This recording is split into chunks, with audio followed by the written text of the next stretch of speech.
Claro, aquí tienes la historia completa, siguiendo rigurosamente la estructura y los requisitos de volumen y detalle. Me llamo Rafael, tengo 48 años y soy de un rancho pequeño en Zacatecas, un lugar donde el silencio es diferente.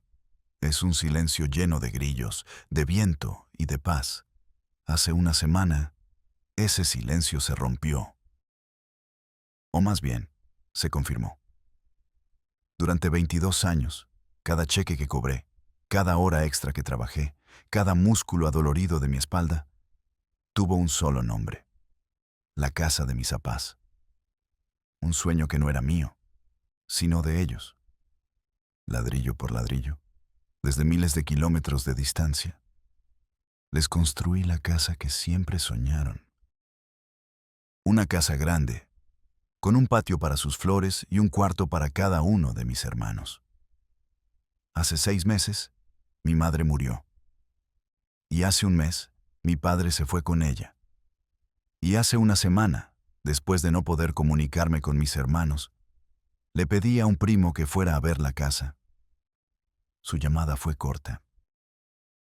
«Primo», me dijo con una voz que no era la suya, la casa ya no está. Hay un letrero de «Se vende» de una inmobiliaria. Dicen que se vendió la semana pasada». Colgó, y yo me quedé aquí, en este mismo sillón, mirando la pared. 22 años de mi vida, de mi juventud, de mi sudor, vendidos. Vendidos por mis propios hermanos, sin decirme una palabra. Me borraron. Borraron mi sacrificio. Borraron la memoria de mis padres. Borraron el único lazo físico que me unía a mi tierra. Y ahora, en este silencio, me pregunto, si la casa, que era la prueba de mi vida, ya no existe, ¿entonces existí yo alguna vez para ellos? Para que entiendan el peso de esos ladrillos, tengo que llevarlos al lugar donde mis raíces se aferraron a la tierra. Nací en El Salitre, un rancho tan pequeño que no aparecía ni en los mapas más detallados de Zacatecas. No teníamos calles empedradas, solo caminos de tierra roja que se convertían en ríos de lodo con las lluvias de verano.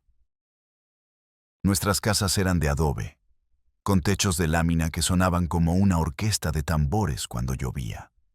El olor de mi infancia es una mezcla del estiércol de las vacas, la tierra mojada, el humo de la leña de mezquite y, sobre todo, el olor a maíz de las tortillas que mi madre, Carmen, hacía cada mañana en el comal.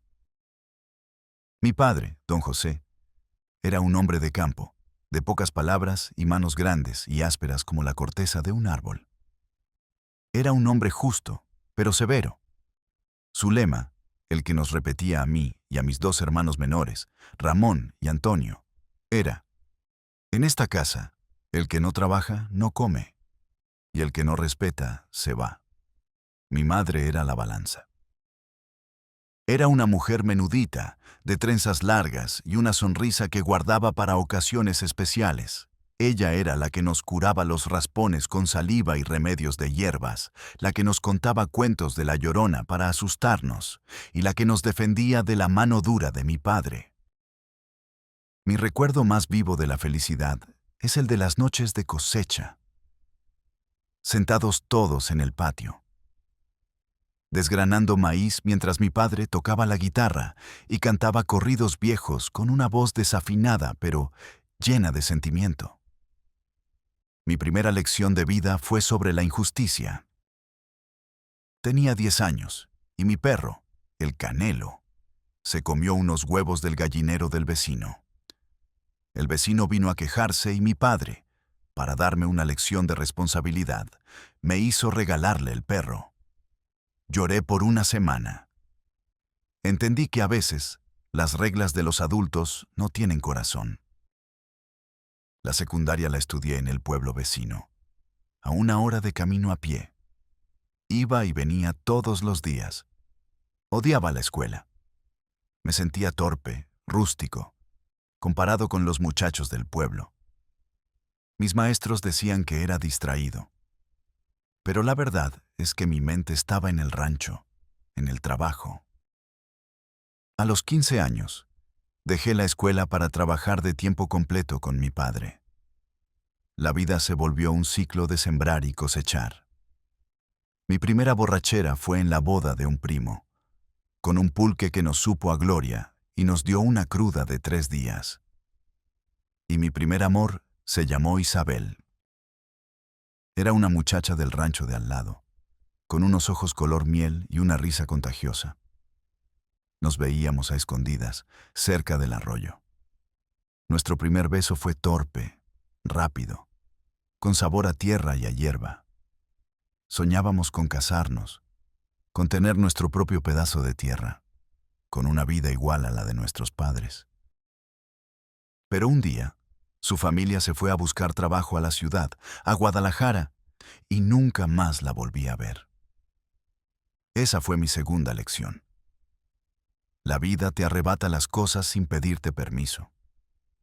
A los 22 años, me casé con Elena, una muchacha del pueblo. No fue un amor apasionado como el de Isabel. Fue un amor tranquilo, de costumbre. Nos casamos porque era lo que se esperaba de nosotros. La boda fue sencilla. Una misa, una comida en casa de sus padres. Nuestros hijos, 2 niñas, Laura y Sofía, llegaron pronto. Ser padre me cambió. Ver a mis hijas, tan pequeñas, tan dependientes de mí, despertó un instinto de protección que no sabía que tenía. Mi vida era una rutina férrea. Levantarse al alba, trabajar en el campo, volver a casa al anochecer, cenar frijoles y tortillas, jugar un rato con mis hijas y caer rendido en la cama. Amaba a mi familia, pero sentía una insatisfacción profunda, un ahogo. Veía a mis padres envejecer, trabajando de sol a sol, viviendo en la misma casita de adobe con goteras en el techo. Escuchaba sus sueños frustrados. Ah, si hubiéramos tenido una casita de material, con un baño adentro, decía mi madre. Un cuartito para cada uno de los muchachos, para que no estuvieran amontonados, suspiraba mi padre. Esos suspiros se me clavaron en el alma. La situación económica era cada vez más difícil. Una mala cosecha, una enfermedad, y todo se venía abajo. La idea de irme al norte empezó a germinar en mi cabeza, no como un sueño de riqueza, sino como una misión. Construirles a mis padres esa casa, darles en su vejez la dignidad que nunca tuvieron. Al principio, era un secreto que guardaba para mí.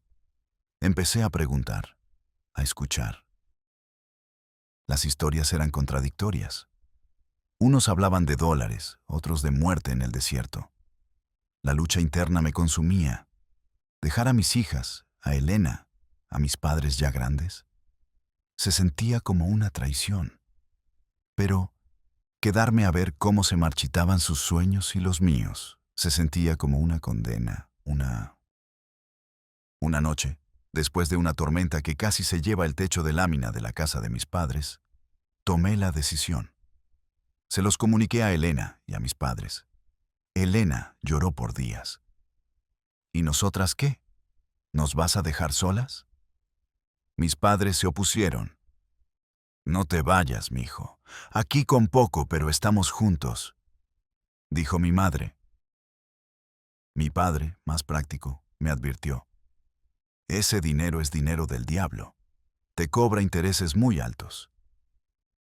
Mis hermanos, Ramón y Antonio, que ya estaban casados y vivían aparte, me miraron con una mezcla de envidia y resentimiento. Te crees muy valiente, ¿no?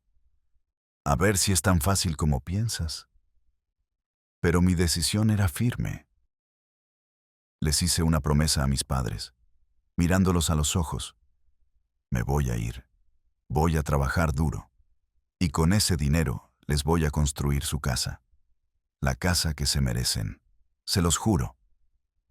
Esa promesa se convirtió en mi evangelio. Conseguir el dinero para el pollero fue la primera humillación. Me dijeron que costaba $3,000. Era una fortuna inimaginable. Empezamos a vender lo poco que teníamos. Se fue la yunta de bueyes de mi padre, su orgullo.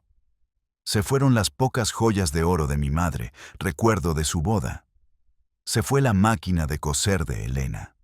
Cada venta era un desgarro. Recuerdo la mirada de mi padre cuando se llevaron los bueyes, una mirada vacía, derrotada. No dijo nada, pero yo sabía que le estaba arrancando una parte de su alma. Aún así, no alcanzaba. Tuve que pedir prestado. Fui con tíos, con primos, con el compadre de mi padre. Algunos me ayudaron con lo poco que podían, otros me dieron la espalda. «Estás loco, Rafael. ¿Y si te matan? ¿Quién me paga a mí?» Cada negativa era una bofetada. Mis hermanos no me prestaron ni un centavo. «Nosotros también tenemos nuestras necesidades», dijo Ramón con frialdad. El dinero lo juntamos con sudor y vergüenza. El pollero era un hombre del pueblo vecino, un tipo escurridizo con fama de cumplir, pero también de ser despiadado. La cita fue en una cantina. Me dio las instrucciones. «Te vas en autobús a Agua Prieta. Allá te va a encontrar un hombre. Le das la mitad del dinero. La otra mitad, tu familia me la da a mí cuando les avises que ya cruzaste». Todo era un salto de fe en la palabra de un desconocido. Para el viaje, Elena me preparó una pequeña maleta con 2 cambios de ropa, un suéter grueso y una bolsa con gorditas de frijoles. Metí una foto de mis hijas y mis padres y una medalla de la Virgen de Guadalupe. Era todo mi equipaje para una nueva vida. La última semana fue una tortura lenta. Intenté pasar todo el tiempo posible con mis hijas, Laura de 5 años y Sofía de 3.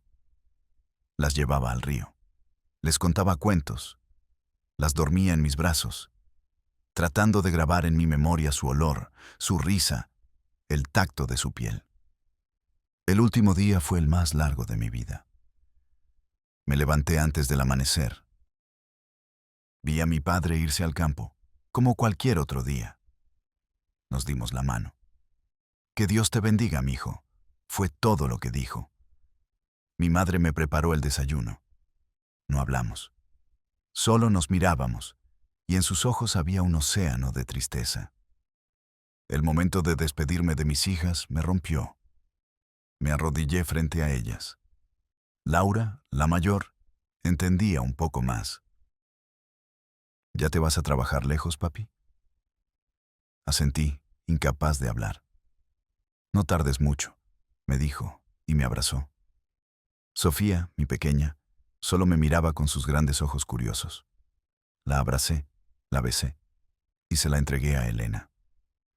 La despedida con Elena fue en nuestro cuarto. Nos abrazamos. «Escríbeme», me dijo, «no te olvides de nosotras». «Nunca», le prometí. «Les voy a construir un futuro mejor, y a mis apás su casa». Salí de mi casa sin mirar atrás, porque si lo hacía, sabía que no podría irme. En el autobús, mientras el rancho se hacía pequeño en la ventana, me sentí como un árbol arrancado de raíz, flotando a la deriva. A mi lado, otros hombres con la misma cara de incertidumbre.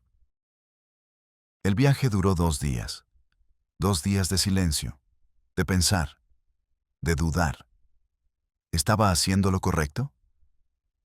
La imagen de la casa de mis padres, grande y fuerte, era la única respuesta que me sostenía.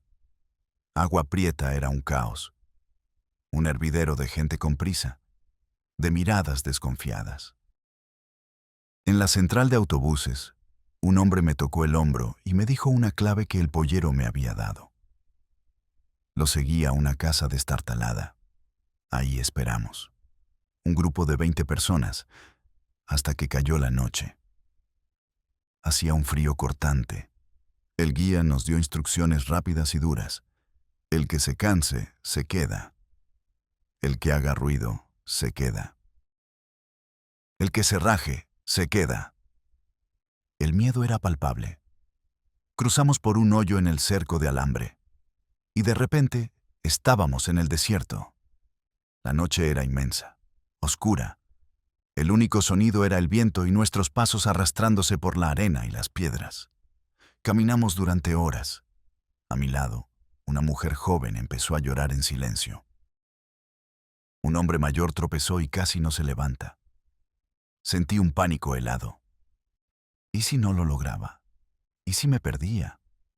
¿Y si me encontraba con la migra? En un momento, vimos unas luces a lo lejos. Nos tiramos al suelo, aguantando la respiración. Mi corazón latía tan fuerte que pensé que se me iba a salir del pecho. Las luces pasaron de largo. Fue la sensación de alivio más grande de mi vida. Después de lo que pareció una eternidad, el guía nos dijo que paráramos. Ya están del otro lado, dijo. Sigan esa luz, es la carretera, ahí los van a levantar. Y desapareció. Nos dejó solos, en medio de la nada. No sentí euforia, solo un vacío y un frío inmenso. El primer amanecer en Arizona fue desolador. Un paisaje seco, hostil. Éramos náufragos en una tierra extraña. Una camioneta nos recogió y nos llevó a Phoenix, a un apartamento donde nos encerraron hasta que nuestras familias pagaron el resto del dinero. Cuando por fin salí de ahí, un primo lejano me recogió y me llevó a Los Ángeles. La ciudad me pareció un monstruo de concreto y velocidad. Me sentía abrumado, insignificante. Mi primer hogar fue el sofá del apartamento de mi primo. Él vivía con otros 3 hombres en un espacio diminuto. Olía a cigarro y a comida recalentada. No había privacidad, no había silencio. Mi primera compra fue un plato de tacos en un camión de la calle. Me costaron $5. Me supieron a gloria, pero mientras comía, pensaba en cuánto trabajo me había costado ganar esos $5. El primer gran muro fue el idioma. Fui a una tienda a comprar jabón. Vi docenas de tipos, de colores, de marcas. No entendía nada. Terminé agarrando uno al azar. La cajera me dijo algo, rápido. No entendí. Me quedé parado, mudo, sintiéndome como un idiota. Ella suspiró con fastidio y me señaló el total en la pantalla. Esa noche, me di cuenta de que en este país, yo no solo era pobre e ilegal, era mudo, era invisible. Mis primeros contactos fueron con otros inmigrantes. Nos reconocíamos en la calle por la mirada, por la ropa, por la forma de caminar. En ellos encontré una solidaridad silenciosa, una comprensión que no necesitaba palabras. Conseguir trabajo fue una odisea. Pasé semanas caminando por zonas industriales, preguntando en fábricas, en restaurantes. La respuesta era siempre la misma. ¿Tienes papeles? Number Itzo, la puerta se cerraba. Finalmente, un conocido me consiguió un puesto de day laborer.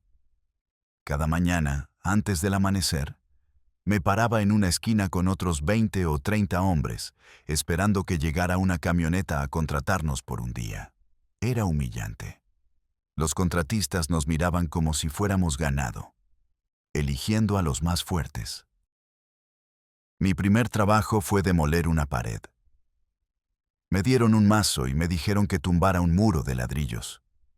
Al final del día, mis manos sangraban y mis brazos no lo sentía. Me pagaron $40. Me sentí explotado, pero también sentí el orgullo de haber ganado mi primer dinero honesto en este país. Sí. Mi primer sueldo, de verdad, fue en un restaurante, como lavaplatos. $300 a la semana.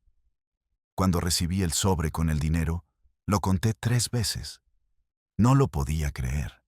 Fui corriendo a la oficina de envíos. Mandé 250 a México. Me quedé con 50 para vivir toda la semana. Cuando le hablé a mi padre y le dije que ya había mandado dinero, escuché en su voz un orgullo que me llenó el alma. «Ese es mi hijo», dijo. Y esas palabras me dieron fuerza para aguantar lo que viniera. Mi vida se convirtió en una máquina de trabajar. De lavaplatos pasé a ayudante de cocinero. Luego, aprendí de construcción y me dediqué a eso. Drywall, pintura, plomería, electricidad, lo que fuera. A veces tenía 2 trabajos. Me levantaba a las 4 de la mañana y regresaba a casa a las 10 de la noche. Mi comida era un sándwich rápido al mediodía y un plato de frijoles por la noche. Vivía en cuartos rentados, compartiendo con otros hombres. Ahorraba cada dólar. Y cada dólar tenía un destino: la casa. Cada 15 días, al mandar el dinero, hablaba con mi padre. ¿Cómo va la obra, apá? Y él me contaba los avances. Ya colamos el techo, mijo. Ya estamos poniendo el piso. Tu madre ya está escogiendo el color de la cocina. Yo le pedía que me mandara fotos. Recibía los sobres con las fotos y las miraba por horas. Veía los cimientos, las paredes levantándose, el techo. Era como ver crecer a un hijo. Esa casa se convirtió en mi obsesión, en mi razón de ser.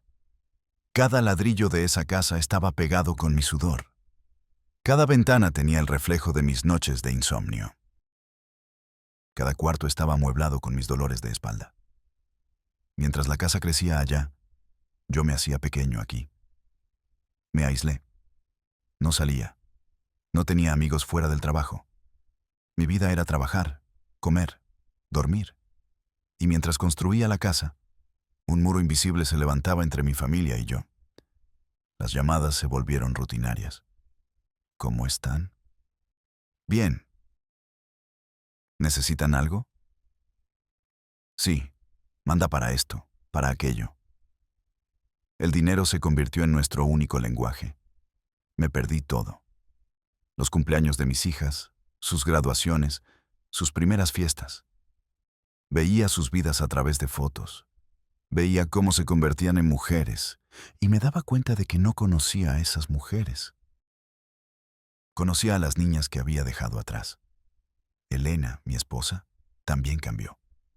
Encontró trabajo, hizo su propia vida. Nuestras conversaciones eran cada vez más frías, más distantes. Una vez, la llamé y escuché risas de fondo. Le pregunté quién estaba. Ah, unos amigos. Vinieron a cenar. Sentí una punzada de celos, de soledad. Pero, ¿qué derecho tenía yo a reclamar si era un fantasma en sus vidas? Con mis hermanos, la relación se congeló. Cuando hablaba con ellos, solo me pedían dinero o favores. Oye, Rafa, ¿no me puedes mandar para las llantas de la camioneta? Rafa, mi niño está enfermo. ¿Me ayudas con lo del doctor? Yo siempre decía que sí. Era el hermano rico, el de América, el que tenía la obligación de ayudar. Nunca me preguntaron cómo estaba yo, si estaba cansado, si estaba enfermo. Yo era un cajero automático. Después de casi 15 años de trabajo, la casa por fin estuvo terminada. Era la casa más bonita del rancho. 2 pisos, 5 recámaras, un jardín grande para mi madre. La vi por primera vez en fotos. Sentí un orgullo inmenso. Mi promesa estaba cumplida. Mis padres vivieron en esa casa sus últimos años. Mi madre murió primero, de un infarto, mientras dormía. No pude ir al funeral.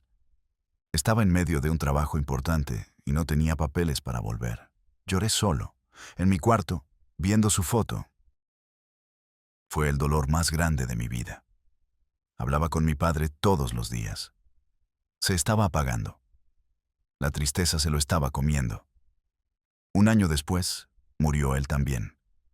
Se acostó a dormir una siesta y ya no despertó. Y otra vez, no pude ir. Me despedí de él por teléfono, un día antes de que muriera. Le dije que lo quería. Él me dijo, gracias por la casa, mijo. Eres un buen hombre. Esas fueron sus últimas palabras para mí. Después de su muerte, la casa quedó vacía. Intenté hablar con mis hermanos, Ramón y Antonio. ¿Qué vamos a hacer con la casa ahora que no están los papás? Zrenia, pregunté. No te preocupes, Rafa. Nosotros la cuidamos. Es la casa de todos, me dijeron. Les creí. Los meses pasaron. Cada vez que llamaba a mis hermanos, estaban ocupados o no me contestaban. Empecé a sentir una inquietud, un mal presentimiento. Le mandaba dinero a Ramón para que pagara la luz, el agua, el predial de la casa. Él siempre me decía que todo estaba en orden. Pero algo no me cuadraba. Hace un mes, la comunicación se cortó por completo. No me contestaban las llamadas. Le marqué a un primo que vive cerca.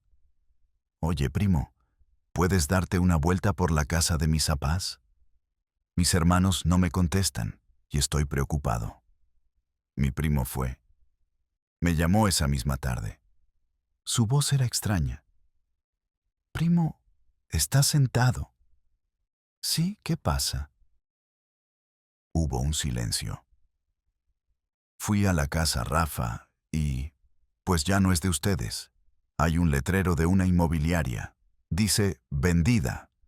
Hablé con un vecino y me dijo que la vendieron la semana pasada. Tus hermanos. Sentí como si me hubieran dado un golpe en el estómago que me sacó todo el aire. No podía respirar. Las palabras de mi primo rebotaban en mi cabeza. Vendida. Tus hermanos. Primo, ¿estás seguro? Sí, Rafa, lo siento mucho. Colgué el teléfono. El cuarto empezó a darme vueltas. Me senté en el suelo, porque sentía que las piernas no me sostenían. Miré mis manos, unas manos llenas de callos, de cicatrices. Las manos que habían construido esa casa. Y las lágrimas empezaron a salir. No eran lágrimas de tristeza, eran de rabia, de incredulidad, de una traición tan profunda que me quemaba el alma. Esa noche no dormí. Me quedé en la oscuridad, con la película de mi vida pasando frente a mis ojos. Cada ladrillo, cada saco de cemento, cada dólar enviado. Cada cumpleaños perdido, cada enfermedad aguantada, cada día de soledad. Todo para nada. Todo vendido por un puñado de billetes. Sentí el odio crecer en mi pecho, un odio caliente, venenoso. Quería tomar un avión, llegar a mi pueblo y enfrentar a mis hermanos. Quería gritarles, golpearlos, preguntarles por qué. ¿Por qué me habían hecho esto? ¿Por qué habían traicionado la memoria de nuestros padres? ¿Tampoco valía mi sacrificio para ellos? Pero luego, el odio dio paso a un vacío inmenso. Me di cuenta de la verdad. Para ellos, yo no era su hermano. Era una cuenta de banco. Y cuando mis padres, que eran el motivo de la cuenta, murieron, simplemente la cerraron. Me borraron. Me desheredaron no de una propiedad, sino de mi propia historia, de mi propia sangre. Esa noche, en la soledad de mi cuarto en Chicago, me sentí más exiliado que nunca. Exiliado de mi país, de mi familia, de mí mismo. La casa, que era el ancla que me mantenía conectado a mi tierra, había sido arrancada, y yo estaba a la deriva. Las semanas siguientes fueron un desierto. Caí en una depresión profunda, un hoyo negro del que no podía salir. Dejé de ir a trabajar. No contestaba el teléfono. Apenas comía. Me pasaba los días en el sillón, mirando la televisión sin verla, escuchando el ruido de la ciudad sin oírlo. El mundo se había vuelto gris, sin sabor, sin sentido. Revivía la traición una y otra vez. Imaginaba a mis hermanos firmando los papeles, repartiéndose el dinero, mi dinero, el dinero de mi vida. Imaginaba a gente extraña caminando por la casa que yo construí, durmiendo en los cuartos que yo diseñé para mi familia. El dolor era físico, una opresión constante en el pecho. Me sentía estafado por la vida. Había seguido las reglas, había sido un buen hijo, un buen proveedor. ¿Y para qué? Para terminar solo, traicionado y con las manos vacías. Empecé a cuestionarlo todo. ¿Valió la pena? ¿Hice lo correcto al irme? Si me hubiera quedado, quizás sería pobre, pero estaría con mi gente. No tendría una casa grande, pero tendría un hogar. La culpa me carcomía. La culpa por haberme ido, por haber confiado, por haber sido tan ciego. Un día, tocaron a mi puerta. No abrí. Insistieron. Con fastidio, me levanté y abrí. Era mi vecino, un hombre mayor, polaco, llamado Stanislao. Apenas hablábamos, solo un hola en el pasillo. Me miró con sus ojos azules, acuosos. «No te he visto en días, Rafael», dijo en un inglés con un acento muy marcado. «¿Estás bien?» Me encogí de hombros. Él debió ver la desolación en mi cara. «Hice sopa de pollo», dijo. «Tengo mucha. ¿Quieres un poco?» No supe qué decir. Solo asentí. Volvió con un plato hondo humeante. Me senté en mi sillón y empecé a comer. La sopa estaba caliente, sabrosa. Y mientras comía, empecé a llorar. Lloré como un niño, con sollozos que me sacudían todo el cuerpo. Stanislao no dijo nada. Solo se sentó en una silla frente a mí y esperó a que terminara. Cuando me calmé, sin que él me preguntara nada, empecé a hablar. Le conté todo. La casa, mis padres, mis hermanos. Él escuchaba, asintiendo lentamente. Cuando terminé, se quedó en silencio un rato. Luego me dijo: «Yo también perdí mi casa. En la guerra, los rusos nos la quitaron, y mi familia». No terminó la frase, pero en sus ojos vi un dolor que reconocí. «La casa no son los ladrillos, Rafael», me dijo. «La casa es lo que construyes adentro, aquí». Y se señaló el corazón. «Tu casa no la pueden vender tus hermanos, porque tu casa, la de verdad, la llevas tú contigo». Esas palabras, dichas por un extraño en un idioma que no era el mío, fueron como un bálsamo. No resolvieron mi problema, pero me hicieron sentir menos solo. Me hicieron ver que mi dolor, aunque único para mí, era parte de una historia humana más grande. Esa noche, por primera vez en semanas, dormí un poco. Y al día siguiente, tomé una decisión. No iba a dejar que me destruyeran. Mis hermanos me habían quitado una casa de ladrillos, pero no me iban a quitar la vida que me quedaba. Mi primer paso fue llamar a mis hermanos. Necesitaba escucharlo de sus bocas. Después de muchos intentos, Ramón me contestó. Su voz era fría, a la defensiva. Le pregunté por la casa. «Sí, la vendimos», dijo, como si hablara del clima. «¿Por qué?», le pregunté con la voz temblorosa de rabia. «Necesitábamos el dinero, Rafa». «Tú no entiendes. Tú estás allá, ganando en dólares. Nosotros tenemos problemas aquí. ¿Y mi parte? ¿Y los 22 años de mi vida que están en esa casa?». Hubo una pausa. La casa estaba a nombre de mi papá. Legalmente era de los tres. «Te tocará tu parte cuando se pueda». Y me colgó. No hubo disculpas, no hubo remordimiento. En ese momento, entendí. La conversación no era para recuperar el dinero. Era para cerrar la puerta. Y la cerré. Borré sus números de mi teléfono. Corté el lazo. Fue doloroso, como una amputación, pero necesario. Decidí no volver a México. ¿A qué? No tenía nada allá. Mi hogar, mi familia, mi historia. Todo había sido borrado. Mi futuro, por incierto que fuera, estaba aquí. Volví a trabajar. Al principio fue duro. Mi cuerpo estaba débil, mi mente distraída. Pero el trabajo físico me ayudó a canalizar la rabia, a sudar el dolor. Empecé a reconectar con la vida. Empecé a aceptar las invitaciones a comer de mis compañeros. Empecé a hablar más con Stanislao, mi vecino. Me contó de su vida en Polonia, de su familia perdida. Nos hicimos amigos. Los domingos, a veces, íbamos a pescar al lago Michigan. No pescábamos mucho, pero hablábamos. O nos quedábamos en silencio, un silencio cómodo, de dos hombres que entendían el lenguaje de la pérdida. Mis hijas me llamaban. Les conté lo que habían hecho sus tíos. Se indignaron, se enojaron, me defendieron, y en su defensa sentí un bálsamo. Quizás había perdido a mis hermanos, pero no había perdido a mis hijas.